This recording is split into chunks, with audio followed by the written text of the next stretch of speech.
नमस्कार दोस्तों, एक बार फिर से मैं आपका अपने प्लेटफॉर्म कॉम्पिटिटिव हिंदी क्लासेस में बहुत बहुत स्वागत करती हूँ।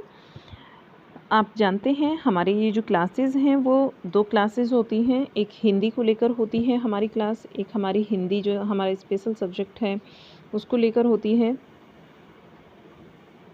और दूसरी जो क्लास है हमारी वो हमारी जीके जीएस से संबंधित है। जितने भी जो टीचिंग एग्ज़ाम हैं उनमें जितने भी प्रीवियस ईयर के क्वेश्चंस हैं वो हम यहाँ पर कर रहे हैं।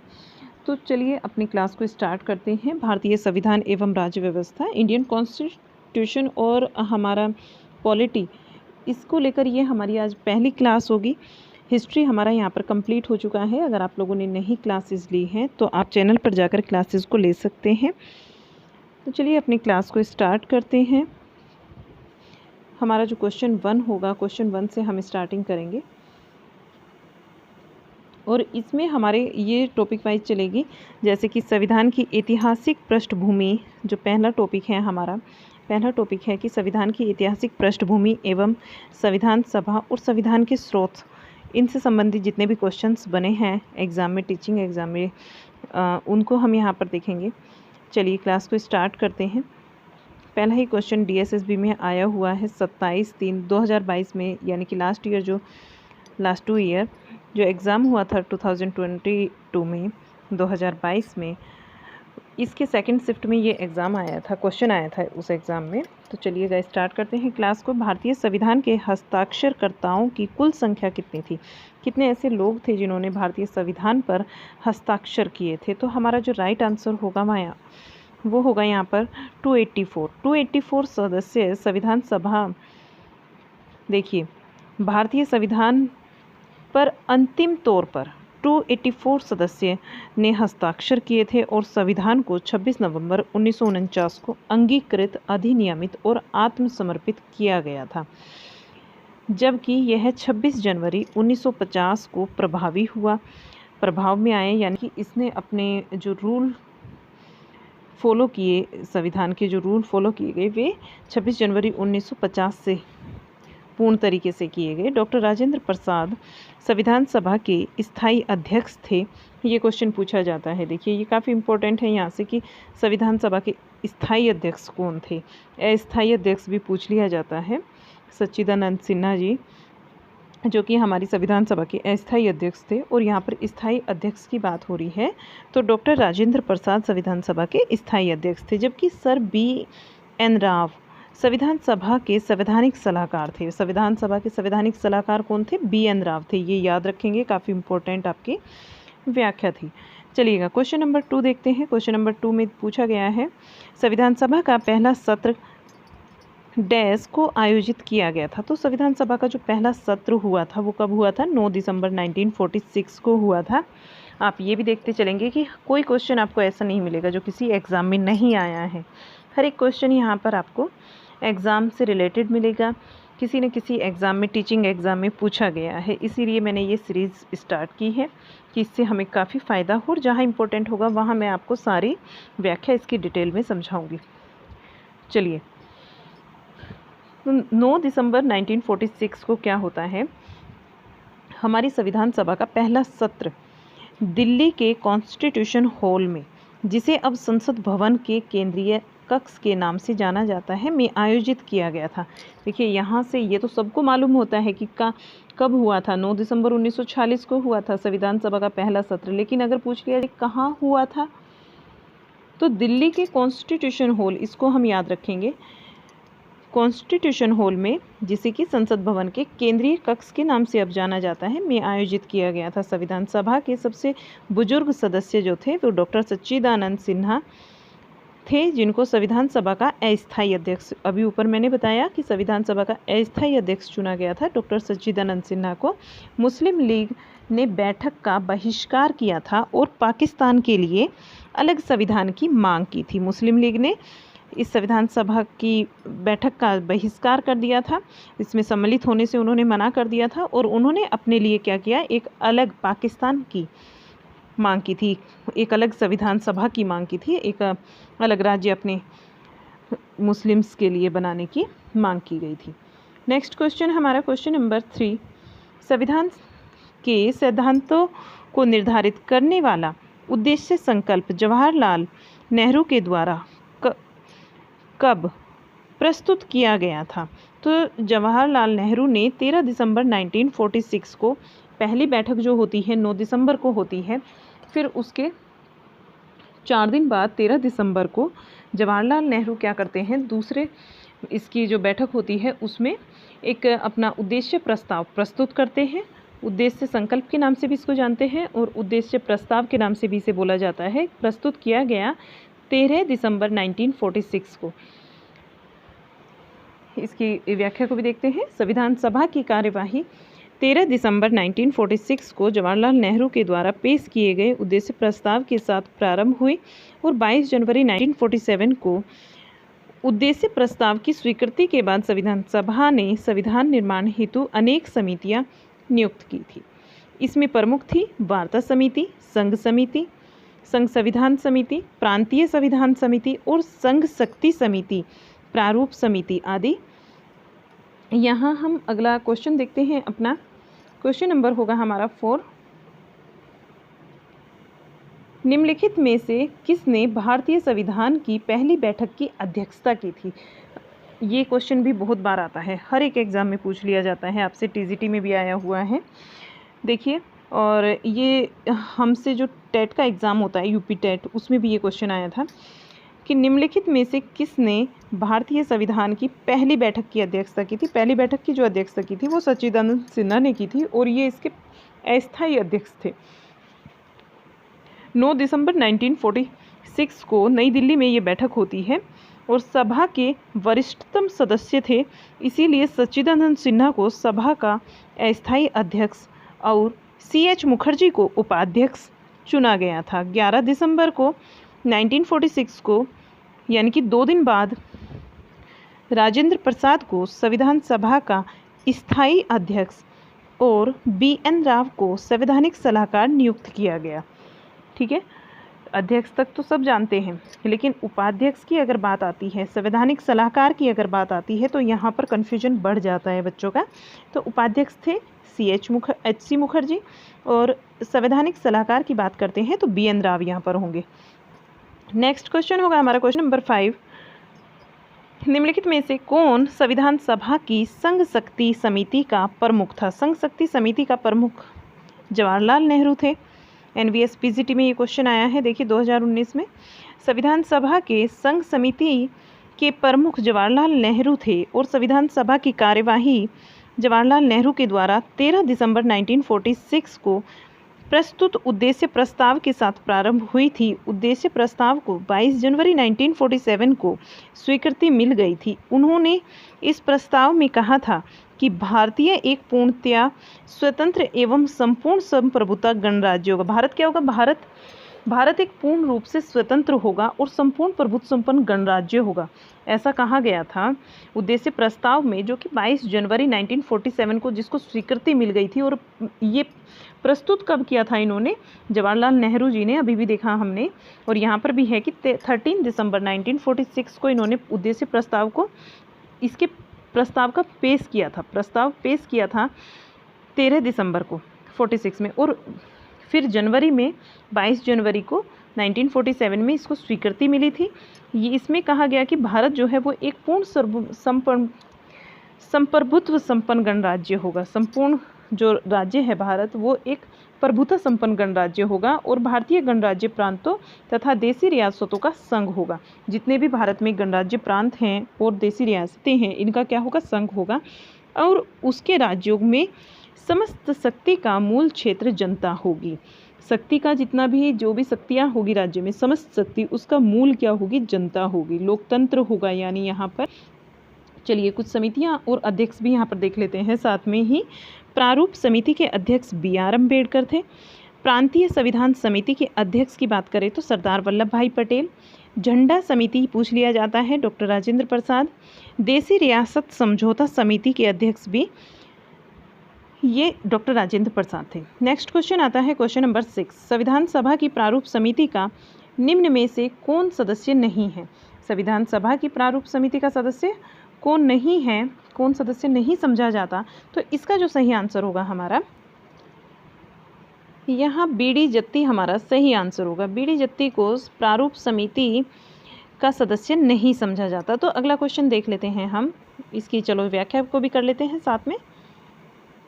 संविधान सभा के मूल पाठ में विचार करने के लिए डॉक्टर भीमराव अंबेडकर की अध्यक्षता में 7 सदस्यीय प्रारूप समिति का गठन किया गया। संविधान सभा ने 29 अगस्त 1947 को ये इसका गठन किया था। संविधान सभा ने प्रारूप समिति का 7 सदस्यों की एक प्रारूप समिति बनाई गई और प्रारूप समिति की अध्यक्षता की थी डॉक्टर भीमराव अंबेडकर जी ने। इस समिति का जो गठन किया गया वो 29 अगस्त 1947 को किया गया और इसमें सदस्य कौन कौन थे, इन सदस्यों को भी देखेंगे।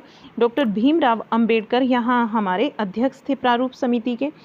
N Gopal Swami Ayyangar, K M Munshi, Alladi Krishna Swami Ayyar, Syed Mohammad Saadulla और N Madhav Rao B L Mitra के स्थान पर आए थे। एन माधव राव किसके स्थान पर? बी एल मित्रा के स्थान पर आए थे। V T Krishnamachari DP Khetan की मृत्यु हो जाने पर आए थे। ठीक है, ये भी पूछ लिया जा सकता है कि एन माधव राव किसके स्थान पर आए थे। हम याद रखेंगे B L Mitra, we T Krishnamachari ये आए थे डीपी खेतान की मृत्यु होने पर इनके स्थान पर आ गए थे। ठीक है, यहाँ तक क्लियर हो गया होगा। आई होप आपको समझ आया हो। नेक्स्ट क्वेश्चन है हमारा क्वेश्चन नंबर 7। भारत के संविधान की प्रस्तावना का संशोधन कितनी बार किया गया? प्रस्तावना का जो संशोधन है वो पूछा जा रहा है कितनी बार किया गया, तो एक बार किया गया था इसका संशोधन और 42वें संविधान संशोधन के द्वारा किया गया था। इस संविधान संशोधन के द्वारा संविधान की प्रस्तावना में समाजवादी, पंथ निरपेक्ष, अखंडता ये 3 नए शब्द जोड़े गए थे। समाजवादी, पंथ निरपेक्ष, अखंडता, ये क्वेश्चन कई बार आता है यहाँ से, तो इसको भी हम ध्यान रखेंगे कि जब प्रस्तावना में बदलाव किया गया यानी कि कुछ इसमें चेंजेस आए, किस संविधान संशोधन के अंतर्गत आए थे, ऐसे भी पूछ लिया जाता है। और क्या इसमें जोड़ा गया ये भी पूछ लिया जाता है। तो हम ये वर्ड और ये चीज़ें याद रखेंगे बिल्कुल। क्वेश्चन नंबर 8 देखेंगे। क्वेश्चन नंबर 8 है, भारतीय संविधान की प्रस्तावना के बारे में निम्नलिखित में से कौन सा कथन सत्य नहीं है? सत्य नहीं की बात की जा रही है, तो आप चाहे तो इनको पढ़ सकते हैं कि 42वां संविधान संशोधन अधिनियम जो 1976 के द्वारा प्रस्तावना में जोड़ा गया था, समाजवादी, धर्मनिरपेक्ष और अखंडता, इंटीग्रिटी को संविधान की प्रस्तावना के उद्देश्यों को निर्धारित किया गया और मूल संविधान के आधार के ढांचे का निर्माण करते हैं। संविधान के अनुच्छेद 368 के प्रावधानों के अंतर्गत क्या हुआ था, प्रस्तावना में संशोधन किया जा सकता है और प्रस्तावना घोषित करती है कि संविधान के अंगीकरण की तारीख 26 जनवरी 1950। तो यहाँ पर इन्होंने पूछा, इसमें जो सही आंसर होगा हमारा, इन्होंने नहीं में पूछा और नहीं में डी होगा, क्योंकि इसके जो अंगीकरण की तारीख है वो 26 जनवरी 1950 नहीं है। यहाँ डी हमारा जो है आंसर का, क्वेश्चन का आंसर होगा। इसके अंगीकरण की जो डेट है वो है 26 नवंबर 1949 इसमें संविधान को अपनाया गया था, अंगीकृत, अधिनियमित किया गया था 26 नवंबर को। देखिए, भारतीय संविधान की प्रस्तावना पंडित नेहरू के द्वारा पेश किए गए मूल संविधान सभा के द्वारा अपनाए गए उद्देश्य प्रस्ताव पर आधारित है। यह घोषित करती है कि संविधान सभा के अंगीकरण की जो तारीख है वो 26 नवंबर 1949 है और पर्सन में जो कथन है वो हमारा ये है। इस दिन तो हमारे संविधान को लागू किया गया था, उस दिन उसको अंगीकृत नहीं किया गया था। नेक्स्ट क्वेश्चन आता है क्वेश्चन नंबर 9। संविधान की ड्राफ्टिंग समिति के आगे प्रस्तावना किसने प्रस्तावित की थी? किसने प्रस्तावित की थी? तो सही आंसर होगा हमारा ड्राफ्टिंग कमेटी की बात हो रही है हमारे। ये जो की थी उद्देश्य प्रस्ताव की बात ही हो रही है यहाँ पर, जवाहरलाल नेहरू ने। तो संविधान सभा की प्रस्तावना पंडित जवाहरलाल नेहरू के द्वारा प्रारूप समिति और संविधान सभा के द्वारा स्वीकृत उद्देश्य प्रस्ताव पर आधारित है और इसी पहली बार उद्देश्य प्रस्ताव का जो प्रस्ताव आया था वो 13 दिसंबर 1946 को प्रस्तुत किया गया था, जिसको 22 जनवरी 1947 को संविधान सभा के द्वारा अपनाया गया। चलिए अगला देखते हैं क्वेश्चन नंबर 10। संविधान सभा के संवैधानिक सलाहकार के रूप में कार्य किसने किया था? संवैधानिक सलाहकार के रूप में किसने कार्य किया था? BN राव ने किया था संवैधानिक सलाहकार के रूप में काम। कैबिनेट मिशन की संस्तुतियों के आधार पर संविधान सभा का गठन जुलाई 1946 में किया गया था और 9 दिसंबर 1946 को संविधान सभा की प्रथम बैठक हुई, जिसका स्थायी अध्यक्ष चुना गया डॉक्टर सच्चिदानंद सिन्हा को, जबकि बाद में 11 दिसंबर 1946 को राजेंद्र प्रसाद को स्थायी अध्यक्ष के रूप में चुन लिया गया। ये बातें मैं समझा चुकी हूँ आपको। संविधान सभा की संवैधानिक सलाहकार जो है वो BN राव थे, जबकि प्रारूप समिति के अध्यक्ष BR अम्बेडकर यानी कि भीमराव अम्बेडकर थे और प्रारूप समिति में 7 सदस्य थे।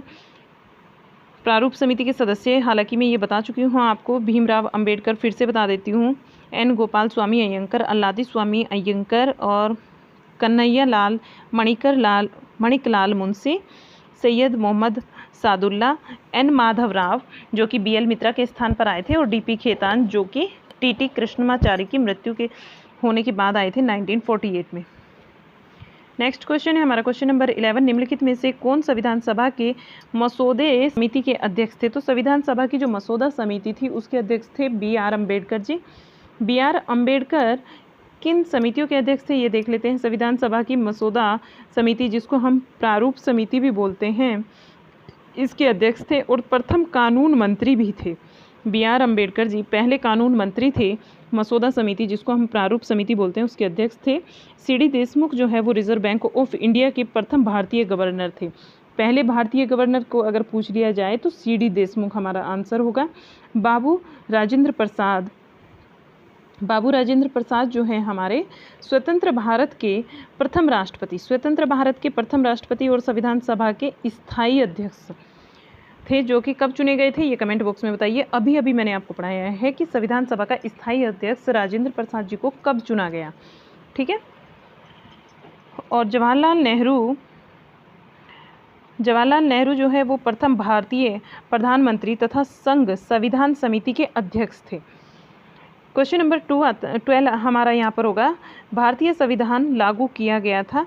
भारतीय संविधान जो लागू किया गया वो 26 जनवरी 1950 को लागू किया गया। सही आंसर होगा हमारा। अंतिम प्रारूप तैयार कर नागरिकता निर्वाचन और अंतिम संसद के संबंधित उपाबंधों को उसी दिन लागू कर दिया गया था। कब किया गया था ये भी बताते हैं, जबकि पूर्ण रूप से संविधान जो लागू हुआ था वो 26 जनवरी 1950 को हुआ था।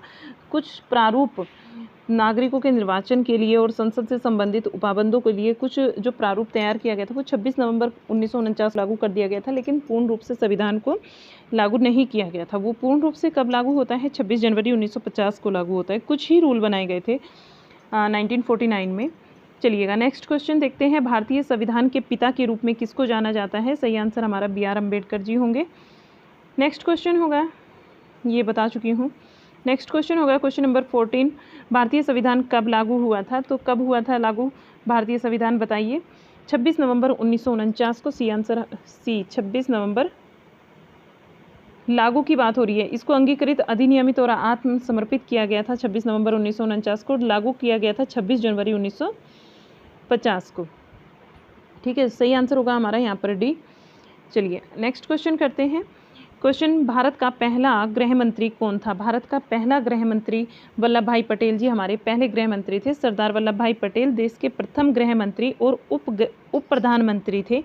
इनका कार्यकाल 2 सितंबर 1946 से लेकर 15 दिसंबर 1950 तक रहा। गृह मंत्री बनने के पश्चात सरदार पटेल ने देशी रियासतों के भारत में विलय के लिए रियासती मंत्रालय का गठन किया तथा उनके नेतृत्व में सारी रियासतों का विलय भारत में हुआ, सरदार वल्लभ भाई जी के नेतृत्व में। Question number 16। भारत के संविधान का प्रारूप तैयार करते समय किस देश के संविधान का प्रभाव नहीं पड़ा? भारत के संविधान का जब प्रारूप तैयार किया गया तो कौन सा ऐसा देश है जिसके संविधान का प्रभाव नहीं पड़ा? वो है हमारा इजराइल। इजराइल के संविधान से हमने कुछ नहीं लिया, फ्रांस के संविधान से भी लिया है और अमेरिका के तथा यूनाइटेड किंगडम के संविधान से भी हमने कुछ न कुछ बातें ली हैं अपने संविधान के अंतर्गत। तो यहाँ जो हमारा फ्रांस है, फ्रांस से हमने गणतंत्रात्मक और प्रस्तावना में स्वतंत्रता तथा समानता, बंधुता के आदर्श का सिद्धांत लिया है। यूएसए यानी अमेरिका के संविधान से हमने मौलिक अधिकार लिए हैं। राष्ट्रपति एवं महाभियोग, वित्तीय आपात तथा न्यायपालिका की स्वतंत्रता आदि लिया है। यूके के संविधान से हमने, ब्रिटेन के संविधान से क्या क्या लिया है देखिएगा, संसद की शासन प्रणाली ली है, नागरिकता ली है और विविध निर्माण प्रक्रियाएं, मंत्रिमंडल प्रणाली वहीं से हमने ली है, क्योंकि हम अधीन भी हो चुके थे काफ़ी लंबे समय से उस चीज़ के, तो हमने ये चीज़ वहीं से ग्रहण की है। नेक्स्ट क्वेश्चन हमारा 17 आता है। 17 क्वेश्चन में भारतीय संविधान के प्रावधान डैश स्रोत का कौन सा युग्म सही है? सही हमें बताना है।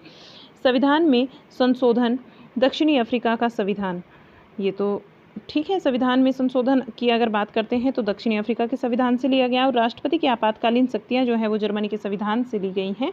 तो यहाँ जो हमारा सही आंसर होगा, दोनों ही हमारे यहाँ पर सही आंसर होंगे, पहले वाला भी और दूसरा भी।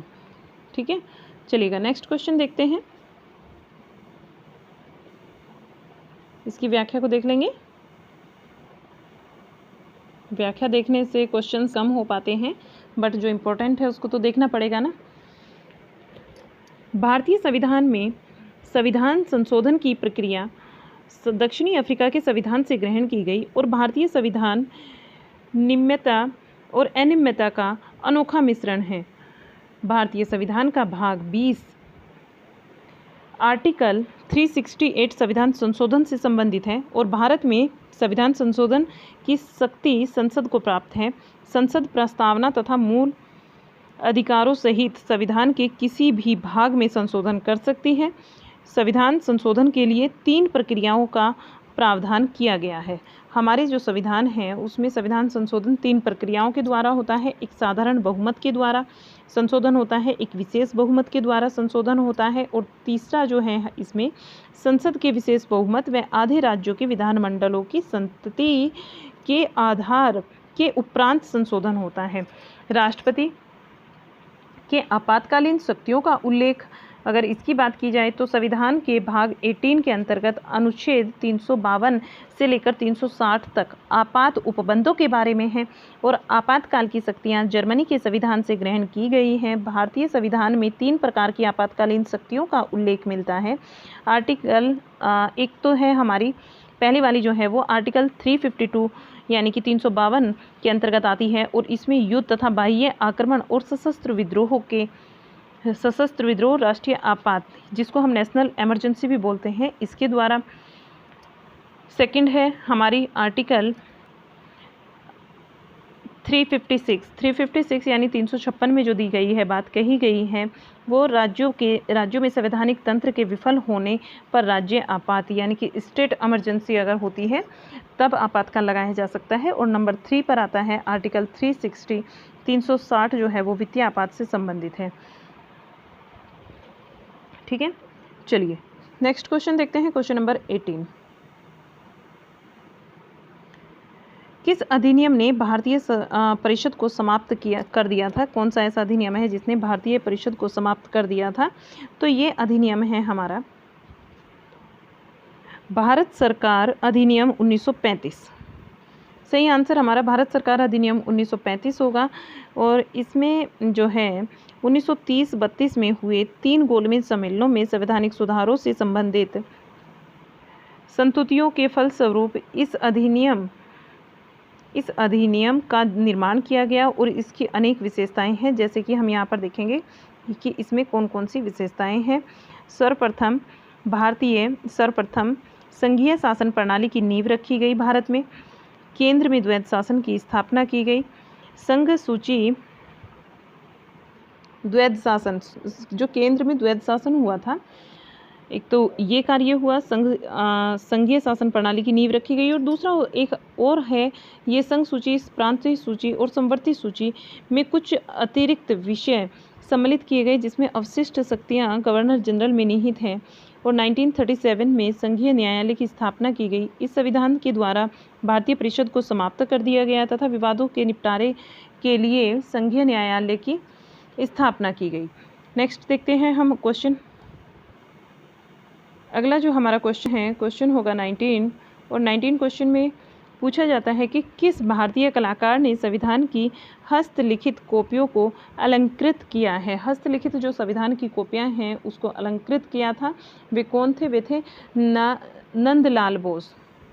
नंदलाल बोस यहाँ हमारा सही आंसर होगा। क्वेश्चन देखिए 2 टाइम पूछा जा चुका है। 13 में एनवीएस टीजीटी 13 में आया, केवीएस टीजीटी फिर वो भी 13 में पूछा गया। क्वेश्चन का कुछ मालूम नहीं होता कि कब कौन सा क्वेश्चन पूछ लिया जाए, तो हमें सारे ही क्वेश्चंस को देखना होता है।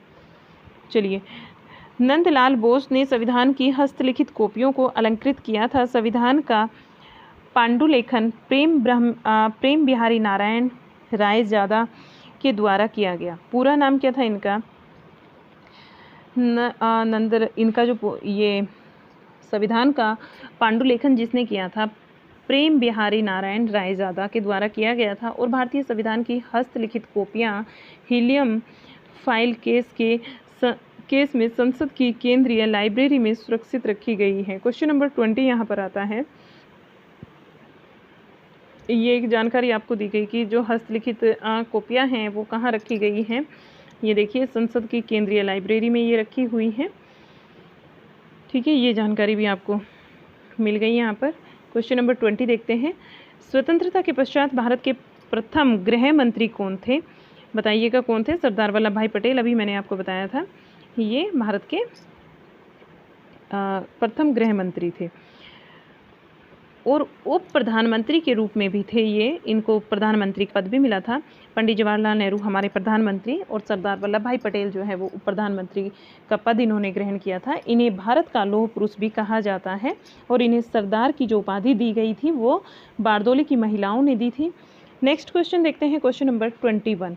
भारत के आपातकाल के दौरान मौलिक अधिकारों के निलंबन की अवधारणा किस देश के संविधान से प्रभावित थी? ये किस देश के? जर्मनी के संविधान से प्रभावित थी। इसकी व्याख्या को देखते हैं। भारतीय संविधान के अंतर्गत प्रत्येक नागरिक को कुछ दशाओं में विदेशी नागरिकों को भी अनुच्छेद 12 से लेकर 35 तक के विभिन्न मूल अधिकार प्राप्त हैं, किंतु ये अधिकार अनुच्छेद 19 के दायरे के अधीन है। और इसके उदाहरण क्या है कि भारत ने, देखिए एग्जाम्पल आपको कैसे समझाया जा रहा है कि भारत ने जर्मनी के वीमर संविधान से आपातकालीन अनुच्छेद आर्टिकल 352 और 360 के दौरान मूल अधिकारों के निलंबन का प्रावधान ग्रहण किया है, जबकि मूल अधिकार की व्यवस्था अमेरिकी संविधान से संदर्भित है। ठीक है, मूल अधिकार लिए कहाँ से गए हैं? अमेरिका के संविधान से, लेकिन जर्मनी के वीमर संविधान से हमने आपातकाल के समय इनका निलंबन का प्रावधान लिया है। ठीक है, इनके निलंबन का प्रावधान जो है वो अमेरिका के संविधान से नहीं लिया गया है। ये कहाँ से लिया गया है? ये लिया गया है हमारा वीमर संविधान से, जो कि जर्मनी का संविधान है। नेक्स्ट क्वेश्चन आता है हमारा क्वेश्चन नंबर 22। भारतीय संविधान है, भारतीय संविधान क्या है हमें बताना है। आंशिक रूप से कठोर और आंशिक रूप से परिवर्तनशील है। हमारा संविधान कठोर भी है और आंशिक रूप से परिवर्तनशील भी है। इसकी व्याख्या को देखते हैं। भारतीय संविधान अनम्यता और नम्यता का मिश्रण है, अर्थात आंशिक रूप से कठोर और आंशिक रूप से परिवर्तनशील है। भारतीय संविधान में समाज के सामाजिक, आर्थिक एवं राजनीतिक बदलावों के अधीन स्वयं को ढाल लेने में सक्षम है। इसमें होने वाले संवैधानिक संशोधन इसकी नम्यता का सबसे अच्छा उदाहरण है, जो कि निरंतर जारी है और इसीलिए जीवित आलेख भी इसको कहते हैं। दूसरी तरफ संसद जो है वो संविधान की आधारभूत रचना में कोई भी संशोधन नहीं कर सकता जो संविधान की कठोरता या फिर अनम्यता को दर्शाता है। यहाँ इसी कारण अंबेडकर जी ने कहा है कि भारतीय संविधान अधिक कठोर व अधिक लचीले के मध्य का एक संतुलन स्थापित करता है। ठीक है, यहाँ तक आपको उम्मीद करती हूँ समझ आया होगा। अगला जो हमारा क्लास होगा ये हमारा टॉपिक चेंज हो जाता है, मूल अधिकार और मूल कर्तव्यों को लेकर होगा। यहाँ हम इसका सेकंड टॉपिक फंडामेंटल राइट आपके और फंडामेंटल ड्यूटीज़ इसको करेंगे। आज की क्लास को हम यहीं पर समाप्त करते हैं। कैसा लगा आपको क्लास? उम्मीद करती हूँ काफ़ी अच्छा लगा होगा, पसंद आया होगा। और अगर पसंद आया है तो प्लीज़ इसको लाइक शेयर कर दीजिए और चैनल को सब्सक्राइब कर लीजिए अगर आप चैनल पर नए हैं। मिलते हैं आपसे एक और नई क्लास में कुछ बेहतरीन क्वेश्चंस के साथ। तब तक के लिए बाय बाय।